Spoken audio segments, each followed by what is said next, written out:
देखो, पहले तो शादी हुई है तो जो नई जोड़ी है उसको हम शुभकामनाएं देते हैं।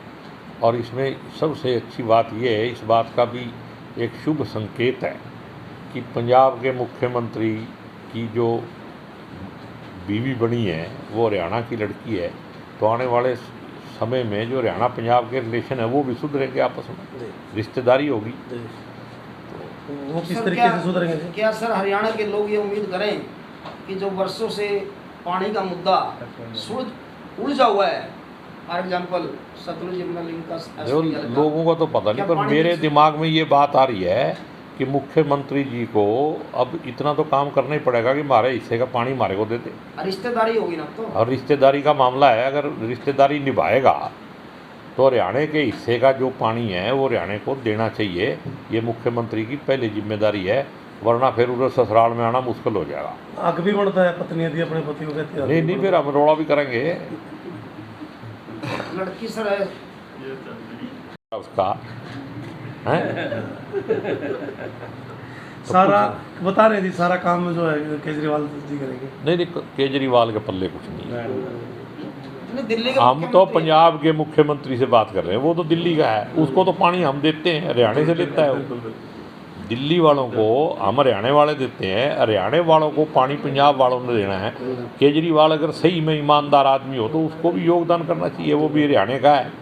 लेकिन वो तो नकली आदमी है, कड़ी कड़ी जाकर अपना हिमाचल में हिमाचल का बन जाए, पता नहीं उसका वो मोदी का भी बापू है। सर भगवंत मान जी की पहली शादी है, दूसरी शादी है, थोड़ा बताइए। ये दूसरी शादी है, पहली शादी में 2 बच्चे भी हैं। जब ओथ ली तब वो बच्चे आए हुए थे, पहले तलाक हुआ है, पहले डाइवोर्स हुआ है। हमारे किसान भाइयों को है ना सहकारी समितियों से फर्टिलाइजर मतलब खाद वगैरह उपलब्ध नहीं हो रहा, वो बार बार चक्कर काट के परेशान है। इसका क्या कारण हो सकता है सर? देखो, मेरे पास काफ़ी सोसाइटियों से फ़ोन आए। हाँ सर। भाई हमारे पास खाद नहीं है। तो मैंने फिर कल जो यहाँ पे एग्रीकल्चर का डीडी है उसको फ़ोन किया, मिस्टर डबास को। तो वो कहते हैं जी जब तक इफ़को और क्रिप्को की खाद आएगी तब सोसाइटियों में भेजेंगे। तो मैंने कहा कब आएगी, जीरी पकने के बाद या पहले पहले आ जाएगी? उसने कहा जी ये मेरे को अभी पता नहीं है। जो प्राइवेट मतलब एजेंट हैं जिनकी शॉप हैं उनके लिए तो माल बाद दुआर है। तो मेरे को ऐसे लगता है, देखो ये जो किसान आंदोलन के बाद से सरकार किसानों से बदला ले रही है, और ये बात पहले से ही शंका में थी भाई ये किसानों के साथ ऐसा करेंगे। अब सोसाइटी में जिनके MCL बने हुए हैं और वो पैसे ही नहीं है उनके पास, उन्होंने खाद वहाँ से लेनी है, उन्होंने वहाँ पे नए पुराने भी करा दिए, और वहाँ से अगर उनको खाद नहीं मिलेगी तो किसान कहाँ जाएगा? और ये मेरे को लगता है सरकार की एक साजिश है। इसी तरीके से किसान को भी परेशान करो और धीरे धीरे ये सोसाइटियाँ, जैसे पहले कह रहे थे ना मैं मंडियाँ बंद करनी है, ये सोसाइटियाँ भी बंद होंगी, क्योंकि सब कुछ प्राइवेट करना है।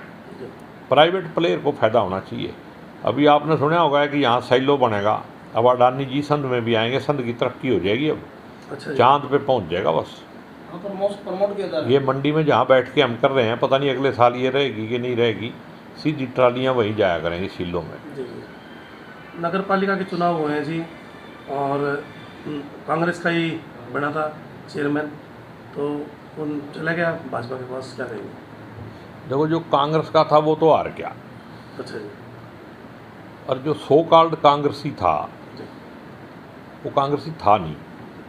कांग्रेस को तो बदनाम करने के लिए कांग्रेस का नाम लिया जा रहा है, क्योंकि जैसा गुरु वैसा चेला। जिनको बिकने की आदत है वो तो बिकेंगे। और उस आदमी के ऊपर बीजेपी ही इल्ज़ाम लगा रही थी कि उसकी डिग्री नकली है। पहली बात तो मैं डीसी से और एसडीएम से पूछना चाहता हूँ कि क्या उन्होंने इस पे कोई एक्शन लिया? जहाँ पे बीजेपी के खिलाफ लोग बने हैं, जहाँ बीजेपी का एमएलए है, वहाँ तो तुरंत प्रभाव से पर्चे दर्ज हो रहे हैं।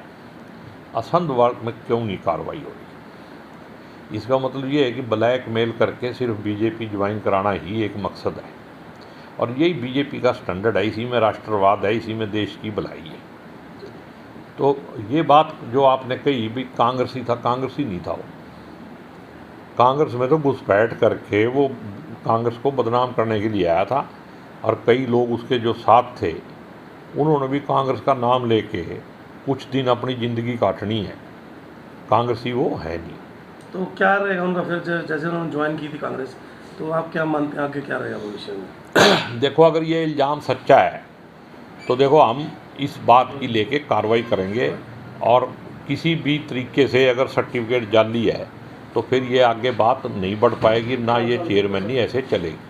जी जी। क्योंकि एक संवैधानिक पद पे बैठा हुआ आदमी, और मैं तो मुख्यमंत्री जी से, इतने असूलों का मुख्यमंत्री अपने आप को कहता है, मैं तो मुख्यमंत्री से हैरान हूँ कि जिस आदमी की डिग्री जाली है, और वही बीजेपी वाले कह रहे थे ये डिग्री जाली है, उन्होंने कंप्लेंट भी दे रखी है, रिटर्न में जाके पेश हुए हैं, बीजेपी का जो कैंडिडेट आ रहा है वो भी पेश हुआ है, और एसडीएम कार्रवाई नहीं कर रहा, डीसी कार्रवाई नहीं कर रहा, और खट्टर साहब उसको ज्वाइन करा रहे हैं। क्या कि 2 नंबर के काम से ही बीजेपी मजबूत होगी क्या, या देश मजबूत होगा?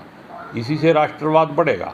खट्टर साहब को भी इसका जवाब देना चाहिए, वे ऐसे नकली आदमियों को पार्टी में क्यों ले रहे हैं। विधायक जी बताएं, पूर्व विधायक जिलेराम शर्मा, जिनका सतीश कटारिया पर पूरा आशीर्वाद था और शहर की जनता भी मानती थी जिलेराम शर्मा का इसको आशीर्वाद है, इसलिए एक विशेष वर्ग के लोगों ने 70 से 80% लोगों ने उसको वोट दिए और वो चेयरमैन बनाया। तो क्या इससे जिलेराम शर्मा की राजनीति खत्म हो जाएगी, या कहीं ना कहीं उसके भविष्य पर भी प्रश्न चिन्ह लगेगा? देखो, ये तो जनता का फैसला है। नहीं, आपका क्या मत है? मेरा तो मत ये है कि जो इस तरह के ठग लोग हैं उनसे जनता को जागरूक रहना चाहिए। मतलब जो लोगों का धंधा है ये, उनके लिए बिजनेस है ये। मतलब वो कांग्रेस 15 दिन पहले ज्वाइन करते हैं और आके सिर्फ कांग्रेस का विरोध करने के लिए एक ऐसे आदमी को जो कांग्रेसी था ही नहीं उसको वो समर्थन देते हैं, और फिर वो उन्हें भागना ही था। और जिसका पिछला अपना ही रिकॉर्ड ऐसा हो तो चेले क्या करेंगे। तो नगर पालिका में चेयरमैन पहुंच गए जी, तो तालमेल बना कर रखेंगे विकास कार्यों का? देखेंगे, अगर उसकी डिग्री असली हुई तो तालमेल बना के रखेंगे, नकली हुई तो लड़ाई लड़ेंगे। पूरी हम तो संविधान की लड़ाई है, और जो भी लोकतांत्रिक व्यवस्था के खिलाफ काम है उसकी लड़ाई लड़ना हमारा पहला धर्म है, पहला फर्ज है। और हम देखेंगे भी विधानसभा, मतलब ये जो नगर पालिका है इसमें जो पैसे आए ग्रांट हम लेके आए, और अगर कुछ लोग सोच रहे हो भी बीजेपी में रलने से ही काम चल जाएगा तो वो काम होने नहीं देंगे। पहले भी नगर पालिका कहीं और से चलती थी, क्या लगता है जी कहीं और से चलेगी या ऑफिस से चलेगी वहाँ? मेरे को तो ऐसे लगता है खट्टर साहब के यहाँ से चलेगी, जिस तरीके से उन्होंने फट से पटका पहरा दिया ऐसे लोगों को। पर वैसे तो देखो, बीजेपी का तो सारे देश में रिकॉर्ड है भी जो बीजेपी ज्वाइन कर दे वही गंगा नहा जाता है। जी जी। इस देश का सत्यानाश करने का जब इतिहास लिखा जाएगा, हम पता नहीं होंगे कि नहीं होंगे, उसमें बीजेपी का नाम काले अक्षरों में लिखा जाएगा। विधायक जी, राजनीतिक लोग ये बता रहे हैं कि वो अपने स्वार्थ के कारण या किसी स्वार्थ के कारण ही बीजेपी को ज्वाइन किया है।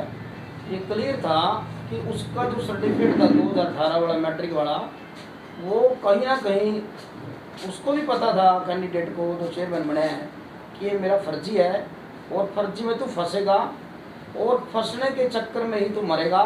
और उसके बचाव के लिए सुरक्षा कवच उसने बीजेपी का पहने है।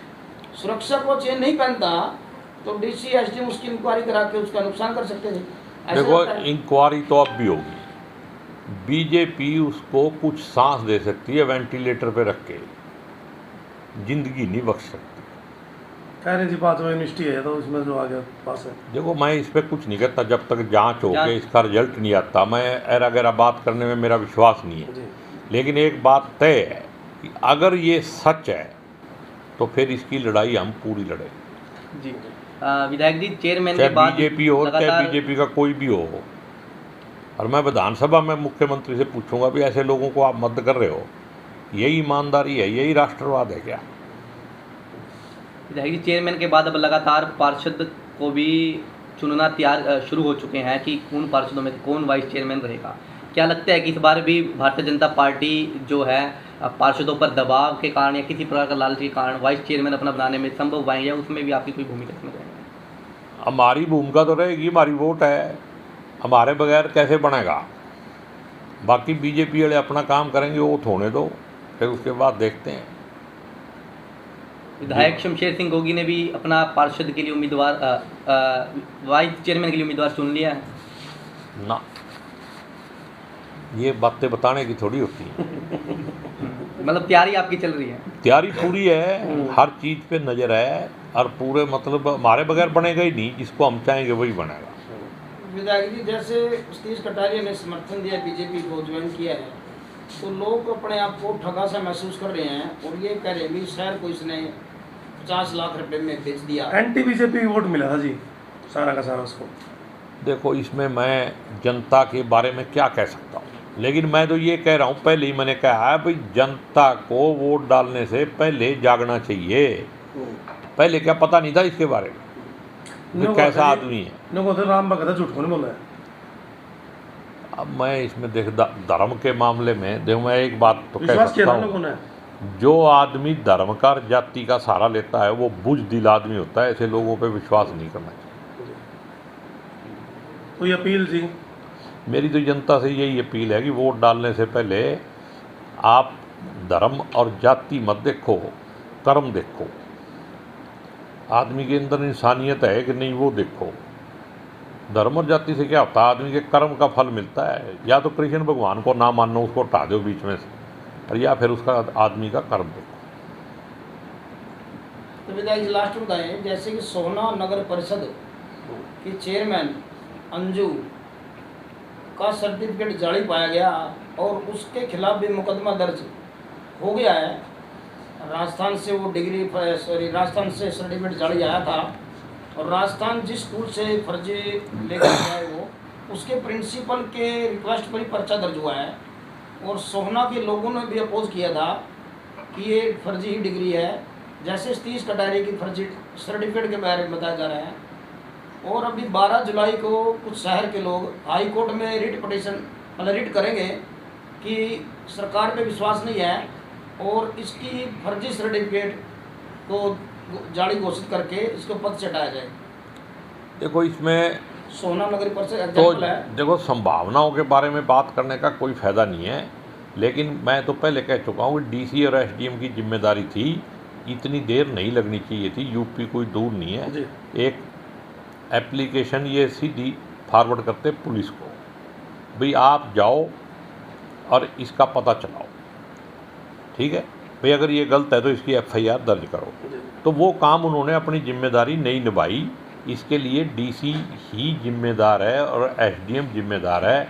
अगर देरी होगी तो जिम्मेदारी तय भी की जाएगी, वक्त आएगा। अफसरों को ये नहीं सोचना चाहिए भी ये मतलब राम भरोसे देश नहीं है ये। विधायक जी, पहले निशांत यादव को आप दोषी ठहराया करते थे डीसी को।